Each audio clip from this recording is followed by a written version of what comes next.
ام المومنین حضرت ام سلمہ رضی اللہ تعالی عنہا فرماتی ہیں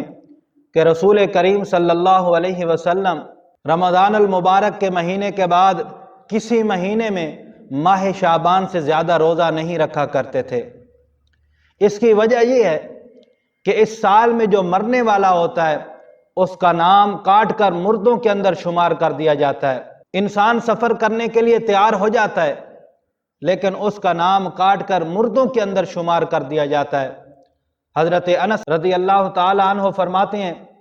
کہ رسول کریم صلی اللہ علیہ وسلم فرماتے ہیں کہ ماہ شعبان کو شعبان کیوں کہا جاتا ہے؟ فرمایا اس لیے کہا جاتا ہے کہ احترام رمضان کی وجہ سے اس مہینے کے اندر نیکیاں کی جاتی ہیں، اور شعبان کا معنی ہے شاخ در شاخ ہونا، ٹہنی والا ہونا۔ جیسے ٹہنی بڑھتی ہے، پھلتی ہے، پھولتی ہے، تو ماہ شعبان کے اندر احترام رمضان کی وجہ سے نیکیاں بڑھتی ہیں، پھلتی ہیں، پھولتی ہیں۔ اور فرمایا ماہ رمضان کو رمضان اس لیے کہا جاتا ہے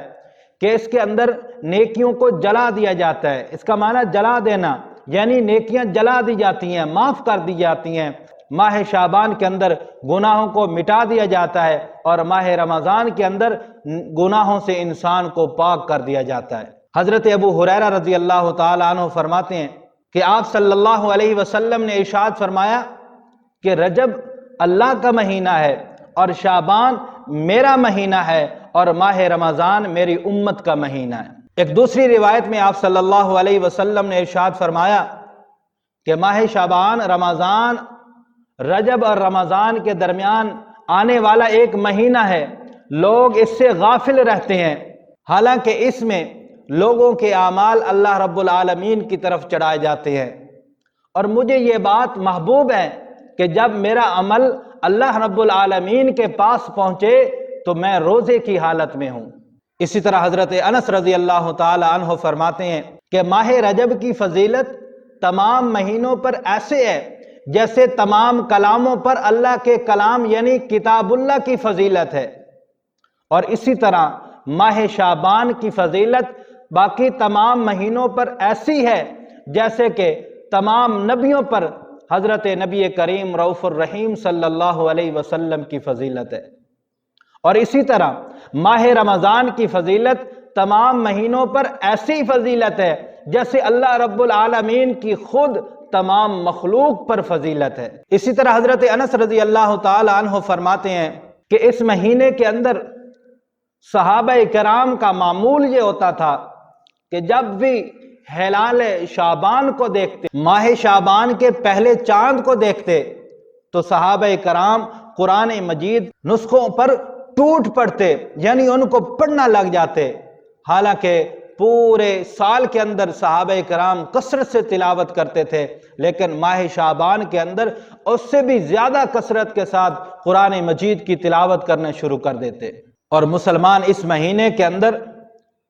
کثرت سے اپنے زکوٰۃ کو، اپنے صدقات کو حساب لگا کے غریبوں اور یتیموں اور مساکین کے گھروں تک پہنچاتے، تاکہ وہ بھی ان مال کو، خوراک کو کھا کر اپنے جسم کے اندر توانائی لے آئیں، طاقت لے آئیں، تاکہ ماہ رمضان کے روزوں کے لیے اپنے جسم کو مضبوط کر سکیں۔ اس مہینے کے اندر یعنی شعبان کے اندر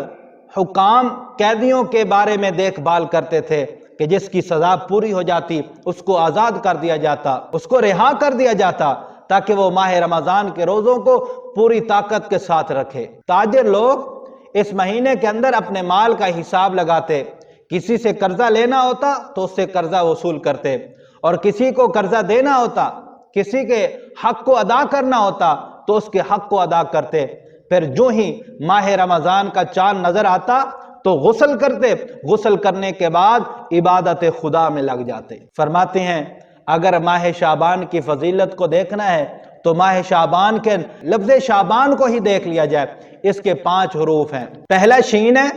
دوسرا عین ہے، تیسرا با ہے، چوتھے پہ الف ہے اور 5ویں نمبر پر نون ہے۔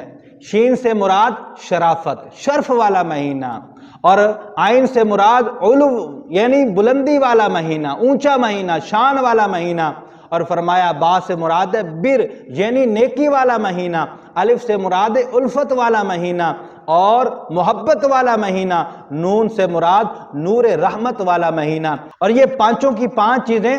اللہ تعالیٰ کی طرف سے تحائف کی صورت میں انسان کو ملی ہیں۔